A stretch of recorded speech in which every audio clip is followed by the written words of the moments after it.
What's going on? What's going on? What's going on? I Hate Average Podcast back with another week, another episode. Really extra excited this week. I've been telling you probably the past 2 weeks about us having some merch. We finally got it. We finally got it so you guys can support us. We want to add a video component, so that's really going to help if you guys can help us get some merch. Plus there's some other cool things on. We're going to go on constructiverandomness.com. Once again, constructiverandomness.com. Go on that website, search for I Hate Average Podcast merch and all other things on that website. All you got to do is put in the promo code POD when you're purchasing, and we get a little bit of that, and it's going to really help. So thank you guys for the continued support us. Let us get on our video games so you guys can check us out. It's going to really change the dynamics of the show, and it's going to benefit all of us involved. Plus you're going to get some cool stuff, some cool t-shirts, some hats, some scullies, all of that. So go on constructiverandomness.com, check out the merch there, and if you want a discount, just put in the promo code POD, get a little discount, and it lets people know that you're listening to the show. Alright, so thank you guys so much. Thank you for the support. We have a great guest I'm excited about having Jasmine Hill Carter. I wanted to talk to her, especially this week, since we're launching our stuff, that I wanted to talk to her about branding and starting business and just the step-by-step and the mindset of starting a business, especially marketing online and on social media. She gave some great tools. She gave a lot of things that she did early on in her life and how things kind of just framed for her to be where she's at now to help people. So, of course, all other businesses and brands, you guys can hit her up and she can help you push yourself to the next level. All right, so check out my conversation with Jasmine Hill Carter. How you doing, Jasmine? I'm fine. Thank you for having me. Thank you so much for your time. So where does the story start? How did you, of course, everyone goes on social. We like to be nosy and check out people's things. So when did you start using it, saying, you know what, I'm going to start making money off of social? How did you get started? Well, basically, when Instagram first launched, it wasn't for Android at the moment, and I have Android. So once the Android got Instagram, I was using Instagram, and I started seeing a lot of people that I went to high school with doing modeling, and I was a model at the time, and I was like, okay, I'm going to use my social media for modeling. Okay. And then I thought about it because I wanted to start my clothing line, and my cousin had a clothing line, and I made just do jewelry instead because I love accessories, and I'll let him do the clothes. So I started 2012 high school, one in college, jewelry brand, and from there it just, it didn't take off immediately. Let's not get crazy. Nothing happened overnight. So of course, yeah. What'd you think? I said, of course, yeah. It's a process. Yeah. So it's a process. So nothing happened overnight. It was cricket for a few months when I launched my jewelry brand. But like one of my childhood friends from like fourth grade decided, he reached out to me and said, are you going to get any men products? And I was like, that wasn't, the purpose of my brand. My brand was supposed to be a vintage jewelry line for women. And So you wasn't planning on doing anything for men? Okay, maybe I changed my mind. I was not. That was not my purpose of starting my brand. So actually, the inquiries from men made me change my target audience, and I decided to just make it a unisex brand. So around that time, Rihanna was really big in, fashion. Like she still is, but her chain with the lion was like one of the big statement chains around 2012 and 2012. So a lot of men was wearing that. That's what I had. I got that piece. That was one of the unisex pieces that I found. Okay. And I was able to get men and women to wear it. And then so I started doing my market research. I used Instagram to find my competitors.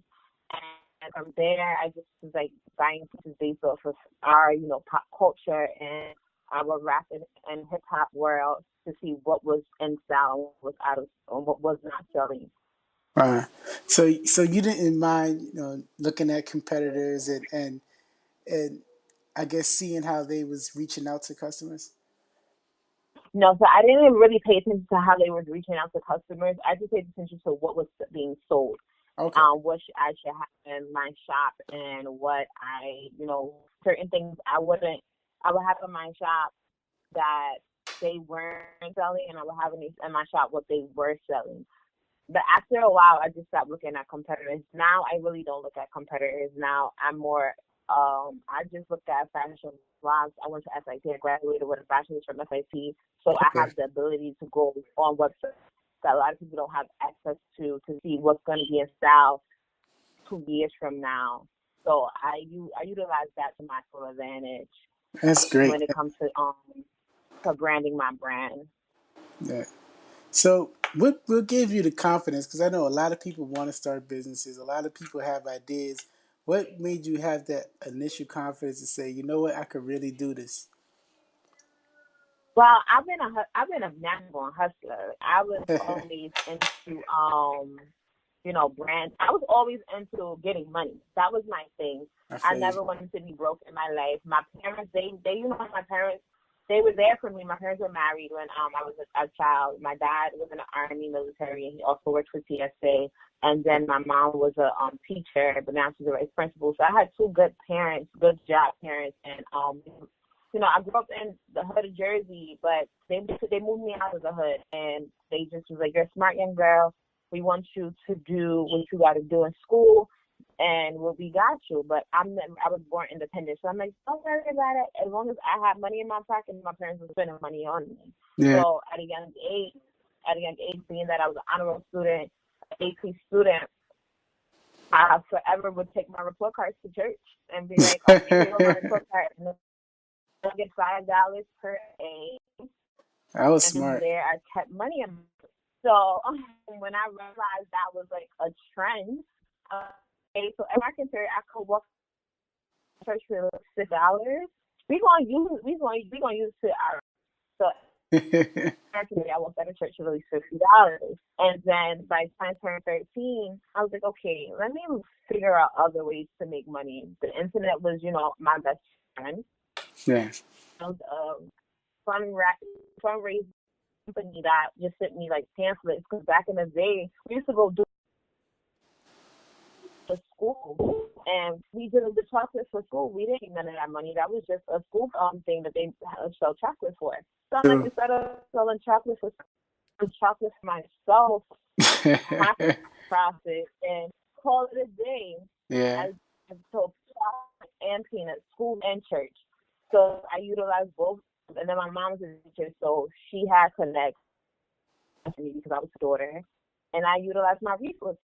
So then by the time I turned 14, I was already in the process of looking up, creating names, and I was basically teaching myself every legal term in a book. I still have my 2009 when I stayed after school just to learn what trademarking and copywriting is and what a LLC was and what proprietorship was. I learned all of that at 14. So Wow. by the time Wow. I launched at 18, I went through the whole process of going to the courthouse to making sure I had my tax ID and my EIN number. Wow. And this is all still high school. You had your EIN that early. Yeah, Wow. That's I had my impressive. EIN at 18. Wow, that's impressive. Because a lot of people don't know. A lot of people have ideas also, and a lot of people don't know to actually legalize their ideas.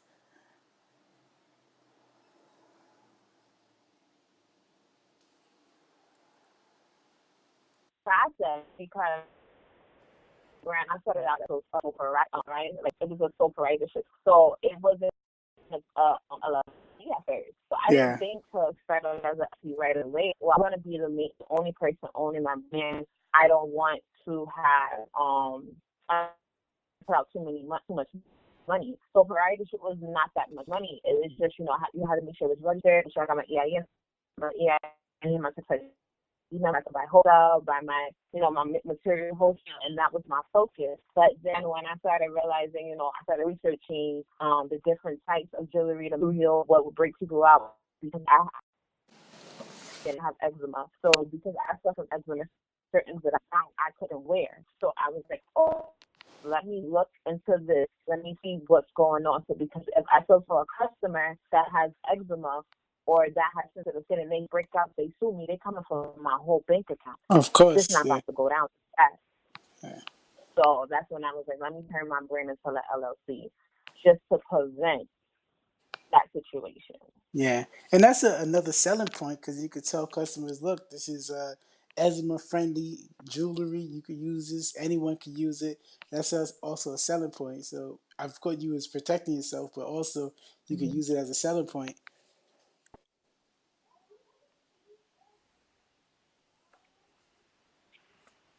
Yeah. Hello. Yeah. Now I'm here. Oh, yeah. Sorry.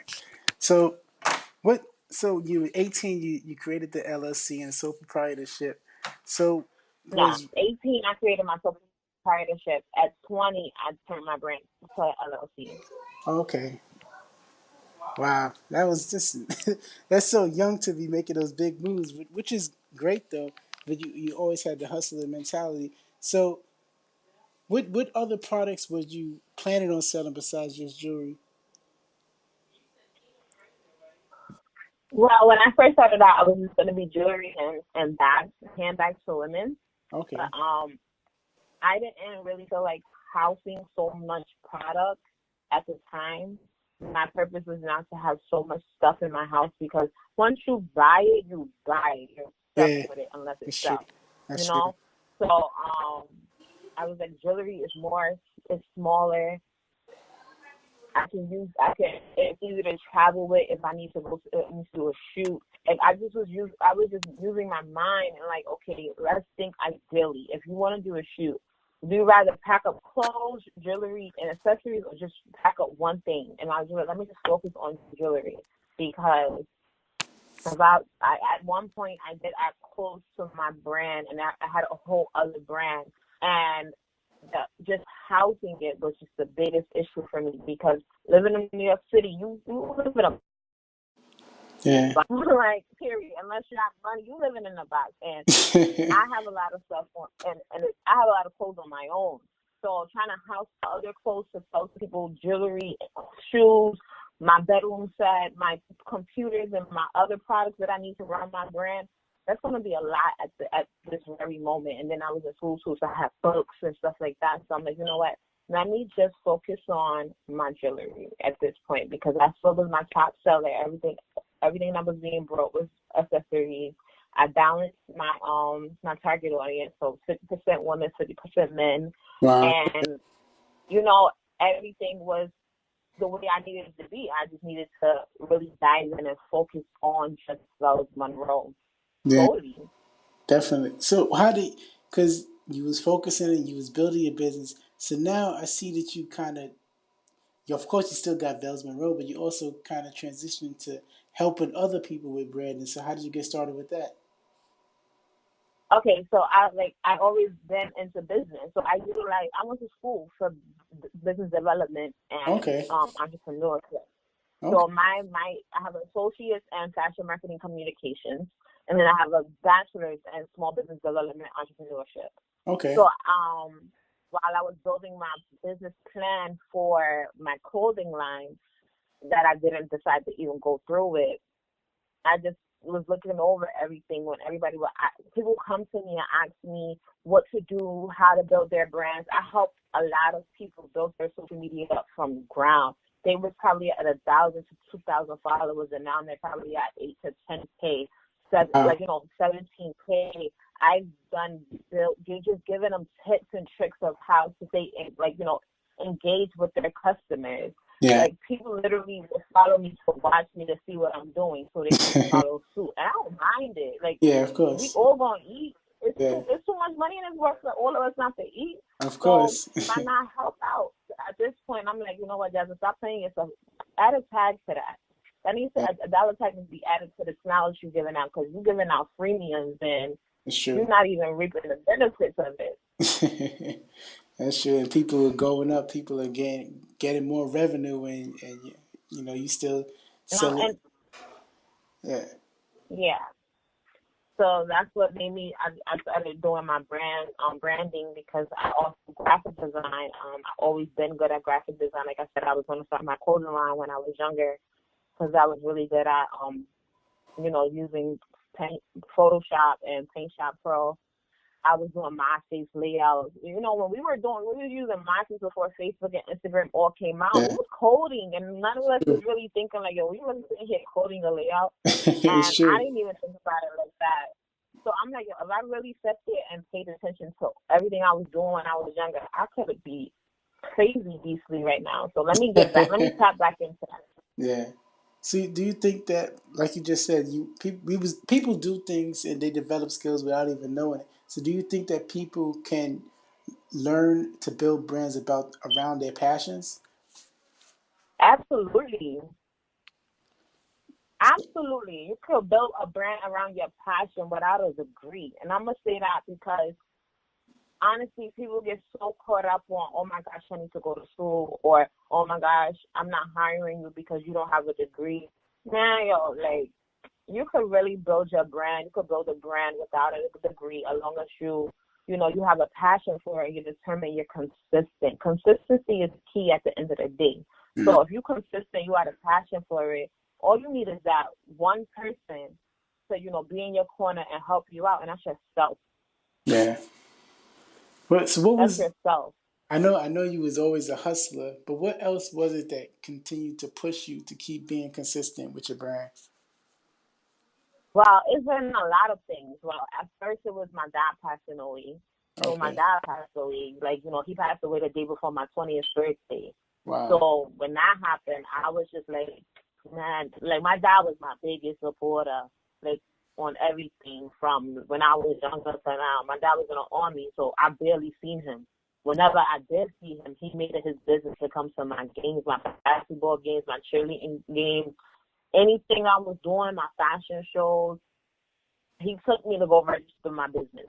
So my dad, whenever he had downtime, he was there. He was there to make sure I was good or whatever. So that's why I was like, when he passed away, I was like, nah, I'm not going to give up. He, he made sure I did what I have to do. So I'm going to make sure I do what I got to do. True. So at that time, once he passed away, I packed my bags and I went to Cali. I started branding out there. I connected out there for a week or so. I came back to New York. I was, connected with other designers. And then I was like, no, I got to move to New York officially. I need to move officially to New York because I'm always out here. So when I moved out here, I just was like, let me get on my grind. But then I was still in college. So I had to take a break from my jury brand because college, I wanted to graduate cum laude. I wanted to make sure my grades was how it was when I was in high school. Like, I wasn't going to college and have poor grades. That's just not me.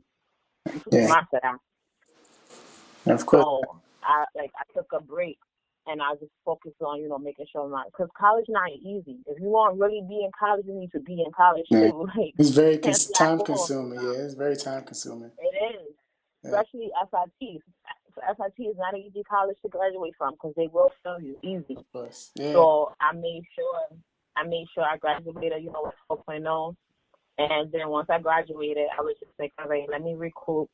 I'm fresh out of college because at one point college was like my safe haven. It was just like, yeah, I have a safety net. I'm in college. I could focus. My brand was bringing in money, so it was paying for my tuition. But at the same time, I was like, okay, now I'm not in college no more. What am I going to do? And then I was just battling from, I have so many other side hustles going on. So I was just like, let me put a pause on what I really don't have a passion for at the moment, and let me focus on what I really have a passion for. So then I was like, okay, it's like when you find yourself keep going towards something, and you just won't let it up. That was my jury brand. No matter how many things I picked up, my jury brand always was the top priority to me. So I'm like, you know what, now jury brand is going to be the top priority. So I basically started designing a lot of things when it came to my brand. And that's what made me be like, okay, let me tap back into my graphic design. Yeah. So once, I tap back into graphic design, I could still do graphic design for other brands, help other brands, and, make that another stream of income as well as doing what I got to do for my jewelry brand. All right, that was very very smart. So you basically use your hustle mentality and what you learned at FIT at the same time. Yeah, definitely. Yeah, that.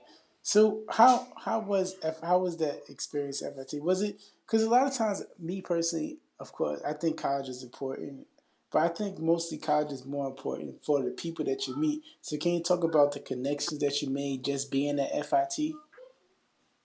Well, for me, I had a lot of opportunities to, go to fashion shows during Fashion Week, the Jazz Center, meeting, different designers, meeting, like Miss J from American's Top Model and stuff like that. I had the ability to meet those type of people, and there was a lot of different celebrity kids who actually went to my school.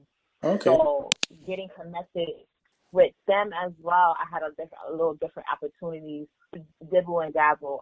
But I'm not a lot of people's networking through social media because I wasn't really involved in college like I wanted to be because I was like dealing with my dad passing away, and then also I was being a business owner. So Yeah, yeah. I was a commuter student. I didn't live on dorm. Like like that was a whole nother tuition. Yeah, Like I wasn't about to of pay course. $12,000 to live on dorm, and I could pay $12,000 to have my own apartment.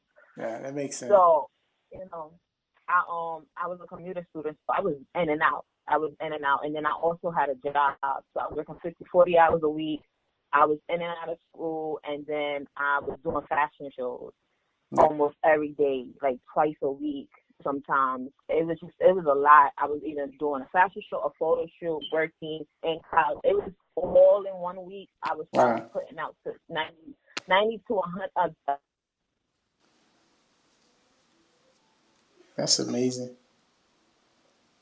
So, So I'm just like, let me just buckle down and give myself some time to rest. Because some days I probably would be up for the whole 24 hours, didn't probably even eat, just grinding, literally on Instagram promoting, on Facebook promoting, at a fashion show promoting, in school doing my homework, at home doing my homework, at work doing my homework and promoting at the same time. So but it that's was, important because it shows that it kind of like if you really want something, there's no excuses. You could just go for it if you really, really want to do it. there's no excuses. And I've even seen people who I've helped, get on, or people that I've been cool with, and I've seen them start from the bottom and they were all the way up to the top, and I'm proud of them. But it's like a motivation. Everybody want to have competition. To me, it's like a motivation. If I see you doing good, I see that my words meant something to you, and you utilize that knowledge to get where you're going, and that's an amazing feeling for me. Yeah, Like, it 'cause, shows like that it's everybody possible. has, yeah, everybody has certain things they got to deal with that hinder their growth, and they become stagnant. Once you feel that stagnant feeling, it's only up for you to it's up to you to change that. True. That's very, very true. So what's going on with Velzmonroe now? What can we expect over the next couple of months? Well, definitely new products are dropping. Gonna have new faces for the brand, and more. You'll expect more appearances. Me being on different shows and different radio stations and podcasts, and somebody just did a write up for me. Interviewed me the other day. I had interviews yesterday at a radio station, so Wow, you'll definitely see my face with my brand more all over.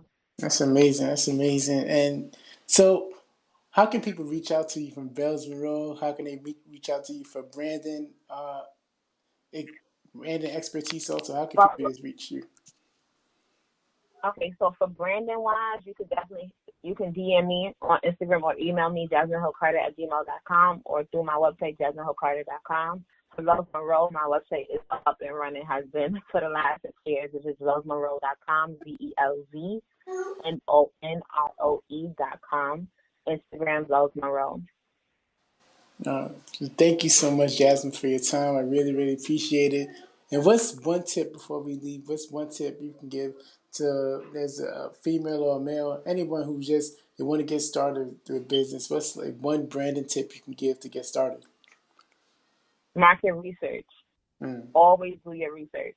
Mm. I can't stress that enough. That's like my biggest tip of anything I do, research and development. Always. Mm. That's great. Thank you so much. No problem. There you go. That's my conversation with Jasmine Hill Carter. I told you. Some great information. Very, very down to earth. And like I said early in the intro, you guys, if you starting businesses, you have small businesses, or you have a personal brand you want to take to the next level, hit up Jasmine.